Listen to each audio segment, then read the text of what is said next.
Hell, the devil, original sin. Three things, say them out loud, and most people in the room nod. They know what those words mean. They know what they were taught. Hell is the eternal fire where the unrepentant burn forever. The devil is the cosmic enemy, the fallen angel, the serpent in the garden who started everything. Original sin is the corruption you were born carrying. Not something you did, something Adam did, passed down through every human being since the garden like a debt none of us signed for. Three things that Christianity treats as non-negotiable. Three things your pastor almost certainly preached from the first Sunday you sat in a church pew.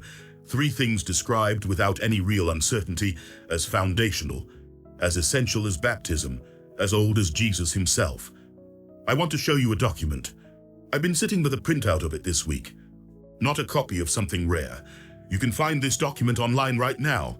It's not locked in a Vatican archive. It's not restricted to scholars with credentials. Anyone with an internet connection can read it this afternoon. It's called the Didache. In Greek, that means teaching. Full title, The Teaching of the 12 Apostles. It is the oldest surviving complete Christian instruction manual we have.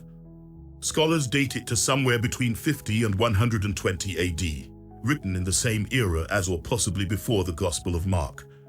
Written by people who were, at the very least, one generation removed from Jesus. Perhaps less. I've been reading it this week with a yellow highlighter. And I want you to notice what's not in it. Not missing from the margins, not implied between the lines, not waiting to be inferred, simply absent. The way furniture is absent from an empty room. Hell as eternal punishment, absent.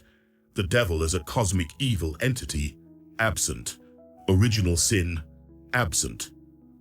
The oldest surviving Christian instruction manual, written by people who were alive or close in time to when Jesus walked, does not contain the three doctrines your church told you were foundational to Christianity. That's not a theological argument. That's a document, a real document, and you can read it yourself. And you, stay with me. Because the timeline of how these three doctrines actually entered Christianity is something I've spent the better part of a month tracing. And when you see it laid out, when you see the dates, something settles in you in a way that a theological debate never quite manages. Let me tell you what the Didache is, because most people have never heard of it, and that itself is a fact worth sitting with. In 1873, a Greek bishop named Philotheos Bryennios was working in the library of the Greek Orthodox Patriarchate of Jerusalem in Constantinople. He was cataloging old manuscripts, the kind of work that is mostly dust and patience and years passing quietly. In a bound collection that had been sitting on those shelves since the 11th century at least, he found something. He found the Didache. It's short, 16 chapters. You can read it in an afternoon. If you're a slow reader, maybe 2 hours. And what strikes you immediately when you sit down with it is how practical it is. There is no cosmic drama here. There is no fire from heaven. There are no elaborate descriptions of judgment or damnation. There is a community of people trying to organize their life together, and they needed a manual. The Didache opens with a moral framework called the two ways, the way of life and the way of death. The way of life is organized around how you treat other people. Love God, love your neighbor, don't murder, don't commit adultery, don't practice sorcery, share what you have, don't turn away someone in need, honor the people you work for as you would honor God. The way of death is a catalog of moral failures, murders, adulteries, greed, idolatries, arrogance, boasting, indecency. You recognize those lists.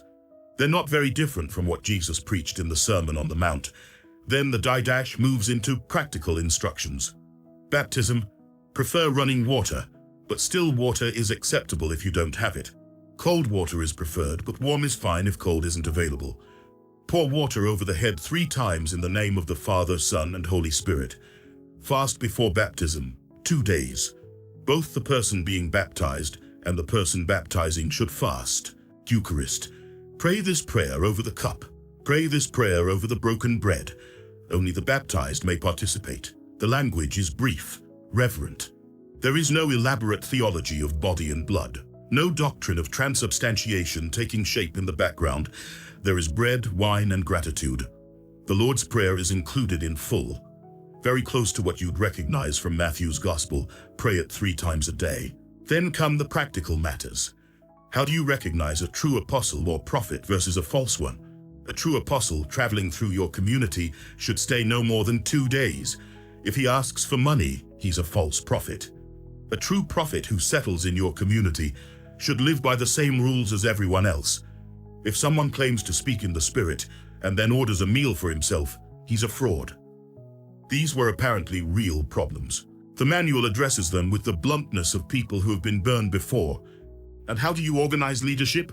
Elect bishops and deacons. They should be gentle, not lovers of money, honest, tested. Honor them as you would honor the prophets and teachers. That's the Didache. There is no mention of eternal conscious torment. No architecture of hell. No devil as a cosmic personality who rules a kingdom of darkness. No inherited guilt. No doctrine of original sin. No theology of the atonement.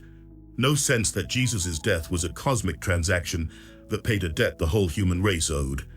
Those concepts are simply not here. Not because the author forgot them. Not because the document is incomplete. But because for the people who wrote this manual, people who may have known people who knew Jesus, those things were not what Christianity was. Christianity was how you treated the poor, how you baptized, how you ate together, how you recognized honest leadership. Thomas O'Loughlin, a scholar who spent years studying this document, called it a window on the earliest Christians. What you see through that window is a community organized around ethics, community, and prayer. Not hell, not the devil, not original sin. I want to walk through each of the 3 absences, starting with hell, because the word hell, when most pastors use it from the pulpit, carries a very specific image. Fire, eternal duration, conscious suffering, punishment that never ends for people who died without the right beliefs. That is a very specific doctrine, and it has a specific history. It did not come from a single source. It came from 3 sources, eventually merged together. The first is Gehinnom, in Hebrew Gehenna. That was a literal place, a valley just south of Jerusalem called the Valley of Hinnom. In the Old Testament, it had a dark history. There were periods in which Israelites burned children there as offerings, before the reforms of King Josiah outlawed the practice. By the 1st century, the valley was associated with refuse burning, perpetual fire, something that smoldered and didn't quite go out. Jesus mentions Gehenna in the Gospels, and the question scholars wrestle with, the question that doesn't have a clean answer, is whether he meant it literally, metaphorically, or as a reference to the specific valley everyone in Jerusalem could see from the city walls.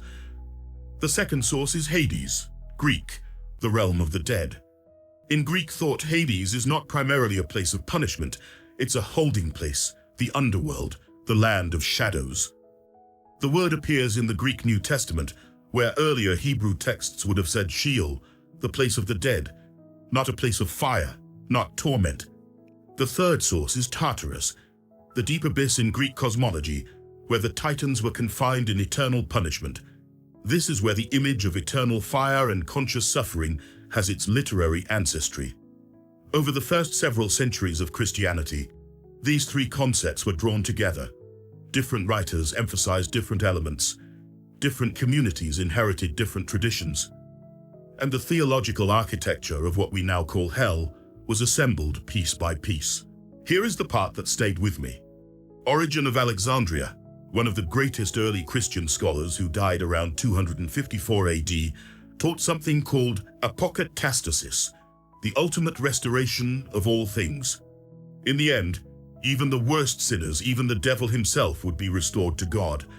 The fire of hell was purifying, not eternal. Origen was not a fringe figure. He was widely read, enormously influential, regarded across the Christian world as one of the great minds of the faith. But in 553 AD, 5 centuries after Jesus died, the Second Council of Constantinople condemned Origen's positions. Posthumously, apokatastasis was declared heresy. Eternal punishment was declared orthodox, required. A belief you had to hold to be a Christian in good standing.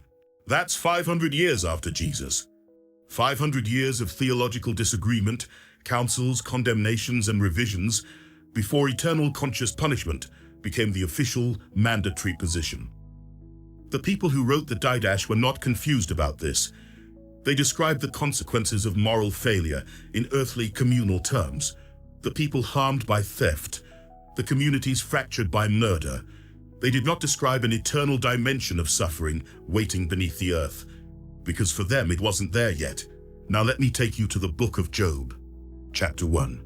It opens in heaven, a divine assembly. The sons of God are presenting themselves before God. In the imagery of the ancient Near East, this is the divine council, the heavenly court, a formal setting, and among those presenting themselves is Satan. In Hebrew, that's the Satan with a definite article, not a name, a title, a function, the accuser, the prosecuting attorney, the one who tests and challenges and questions on behalf of the court. God speaks to Satan directly. Where have you come from? The reply, from roaming through the earth, going back and forth on it. God says, have you considered my servant Job? There is no one like him. And Satan responds, essentially, he's only faithful because you've protected him. Take what he has and he'll curse you to your face. God gives Satan permission to test Job, to take his livestock, his servants, his children, to afflict his body with sores. Read that again. God gives permission. Satan is working for God, within the divine court. With God's authorization, he's doing a job. A prosecuting attorney conducting a test the judge approved. This is not Satan, the cosmic rebel. This is not the prince of darkness who rules a competing kingdom. This is a function of the divine legal system. That same function appears in Zechariah chapter 3. The high priest Joshua is standing before God, and Satan is standing at his right hand to accuse him. The angel of the Lord rebukes the accuser. Joshua is declared clean. The accuser is dismissed. Again, a courtroom, a function, not an enemy of God. So how did we get from a prosecuting attorney in God's service to a cosmic rebel with a kingdom of darkness and a serpent's body in a garden? It happened in stages. The first involved Persia. During the Babylonian exile and the subsequent Persian Empire, roughly the 6th and 5th centuries before Christ, Jewish thought came into contact with Zoroastrianism. Zoroastrian theology is built around cosmic dualism, two eternal forces in conflict, good against evil, light against darkness. That framework did not come from the Hebrew Bible's original theology, but it entered Jewish thought during this period, and it changed things. The second stage happened during what scholars call the intertestamental period, the centuries between the last books of the Hebrew Bible and the New Testament. A body of Jewish literature emerged, the Book of Enoch, the Book of Jubilees, the texts that would eventually be found among the Dead Sea Scrolls. In these texts, a cosmic evil figure begins to take shape, fallen angels, rebellion against God, a prince of darkness who leads humanity astray. The function of the divine court had been transformed into a personality, a cosmic enemy. The third stage was the decisive Christian step, and it has a name attached to it. Justin Martyr wrote his dialogue with Trypho around 155 AD. He was one of the first major Christian apologists, the thinkers who tried to explain and defend Christianity to the Greek and Roman world. And in his writings, Justin Martyr becomes the first Christian figure to formally identify the serpent of Genesis 3 with Satan. Before Justin Martyr, no surviving Christian text makes that connection explicit. Think about what that means. For over a century of Christianity, the entire period in which Paul wrote his letters and the Gospels were composed, the serpent in the garden and Satan were not the same being in Christian theology. They were not identified. The serpent was a serpent. Satan, to whatever extent he existed in that theology, was a different figure. The identification was not there. Justin Martyr put them together. Tertullian followed, Theophilus followed. And by the 3rd and 4th centuries, the identification was so complete that most Christians had no idea it had ever been otherwise. The Didache was written before or contemporary with Justin Martyr. It contains no serpent-Satan identification, no cosmic evil personality, no theology of a fallen angel ruling a shadow kingdom. The devil your church taught you was assembled over centuries. Hebrew legal metaphor, Persian cosmic dualism, Jewish apocalyptic literature, 2nd century Christian apologetics. Each layer added something to the composite, until the figure was complete, and the people closest to Jesus left a manual that doesn't contain any of it. Of the three doctrines absent from the Didache, original sin is the one that arrived latest. Justin Martyr, writing in the middle of the 2nd century, has no concept of original sin, human sin. Justin believes that. But they sin because of individual choices, because they fail to live up to the good they know, not because they were born carrying guilt from a man named Adam, who made a choice in a garden thousands of years before they existed. Sin is individual. Moral failure is personal. That is 2nd century Christian theology. Irenaeus of Lyons wrote against heresies around 180 AD. He was fighting the Gnostics, who taught that the physical world was the product of an inferior deity, and salvation meant escape through secret knowledge. Irenaeus responded by developing a different theology of creation. The physical world is good, God made everything, and what went wrong in the garden was a turning away from God's design. In Irenaeus, you begin to see the outline of a theology of the fall, the idea that Adam's choice changed something about human nature. But it is not yet Augustine's doctrine. It's closer to original damage than original guilt. Humanity went in the wrong direction. Jesus corrects the course. The full doctrine, the version your church likely taught you, arrived with Augustine of Hippo, born 354 AD. He didn't live through the time of Jesus. He was born more than 3 centuries after the crucifixion. Augustine coined the Latin phrase peccatum originale, original sin. He did it in the context of a specific controversy, a debate with a British monk named Pelagius. Pelagius taught that human beings, as created by God, have a natural capacity to choose good. Grace helps, grace strengthens, but the natural will is capable of choosing rightly. You are not born broken. You are born with the ability to follow God's law.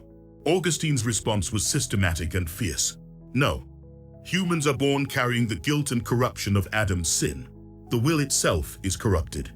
You cannot choose good without divine grace working inside you first, because the very faculty you would use to choose has been damaged by the fall. You are born guilty. You are born corrupted. Without baptism, without grace, you carry Adam's debt into the world. That became the dominant Western theological position.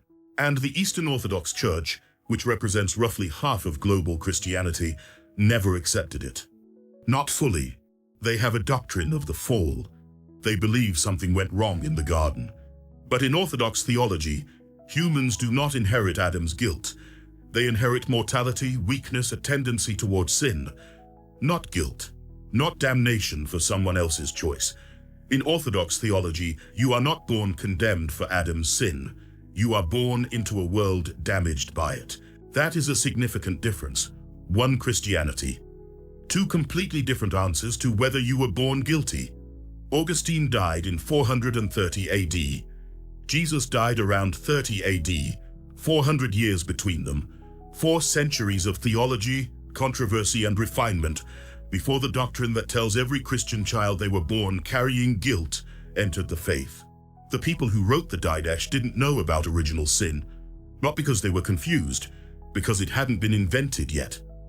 I want to lay out the timeline, not as argument, as fact.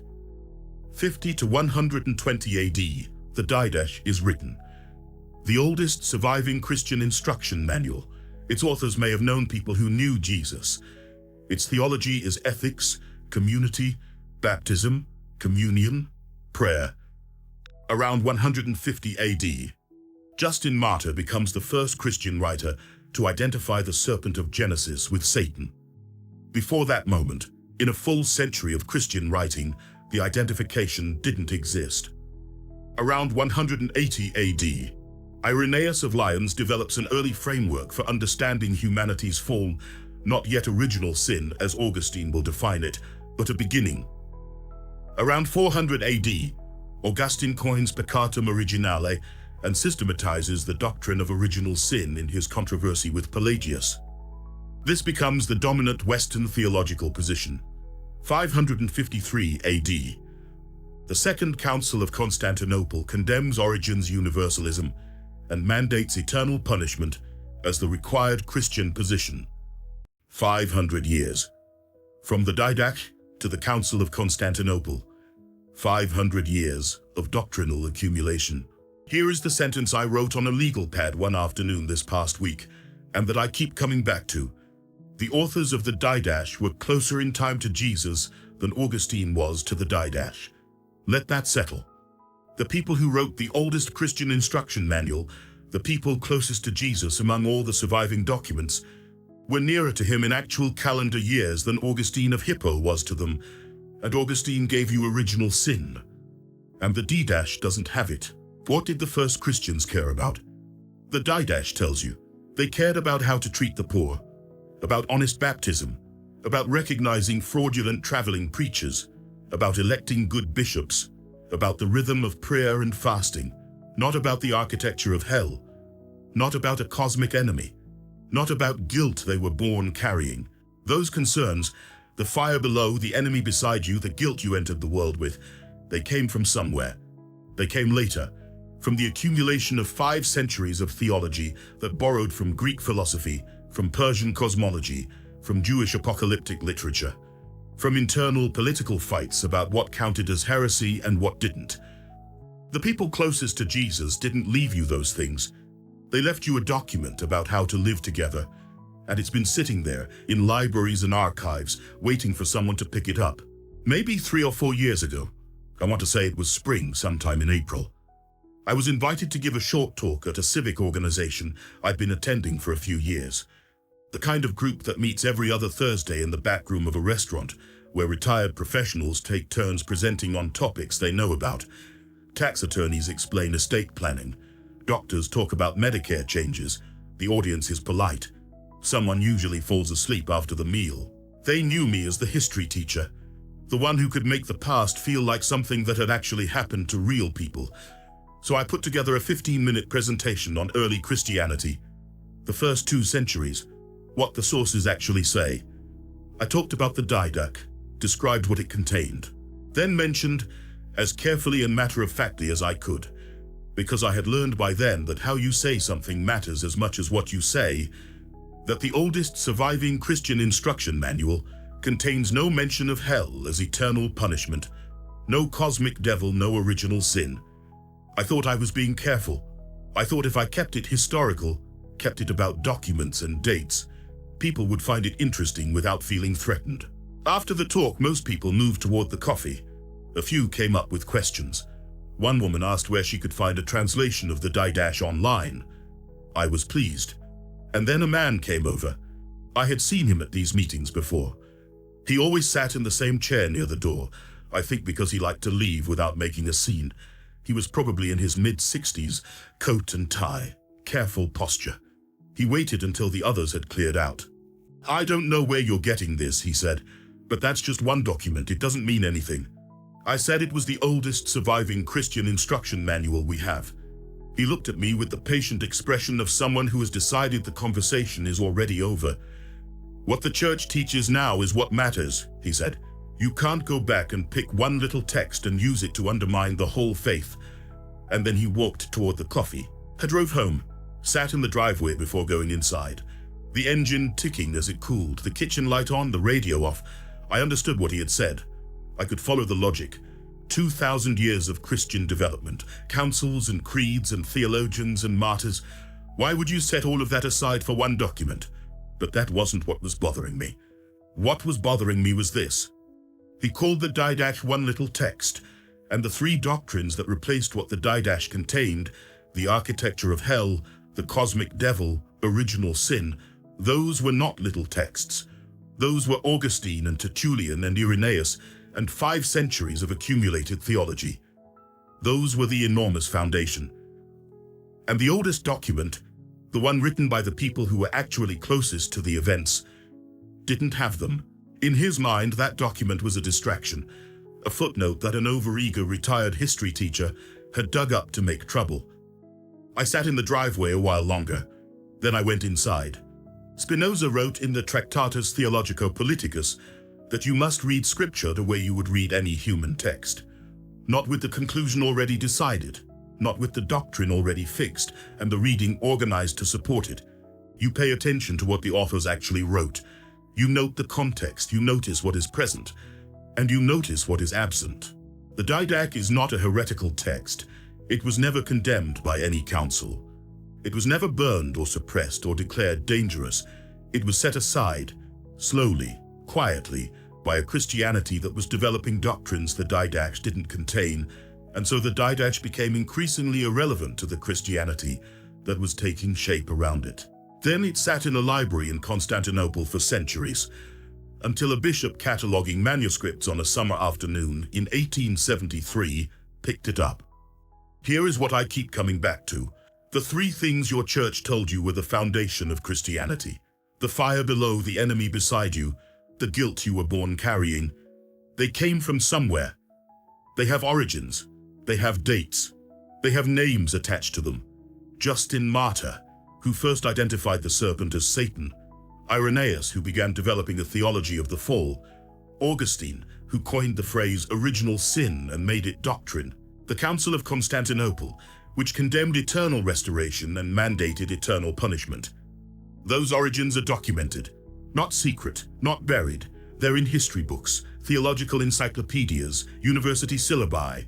Not hidden, just not what your church taught you. The people who wrote the Didache were not missing something. They were not an early, incomplete version of Christianity, waiting for later generations to fill in the gaps.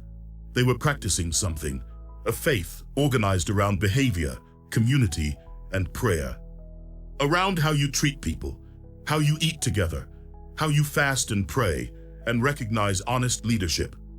And the three things you were told are non-negotiable. They came after, much later. From people who came after, from centuries of theology that the Didache's authors never saw because they were already gone. Spinoza said, "Read the text as it is." The text is right there, 16 chapters. You can read it this afternoon. Read what the first Christians actually wrote. Make of that what you will.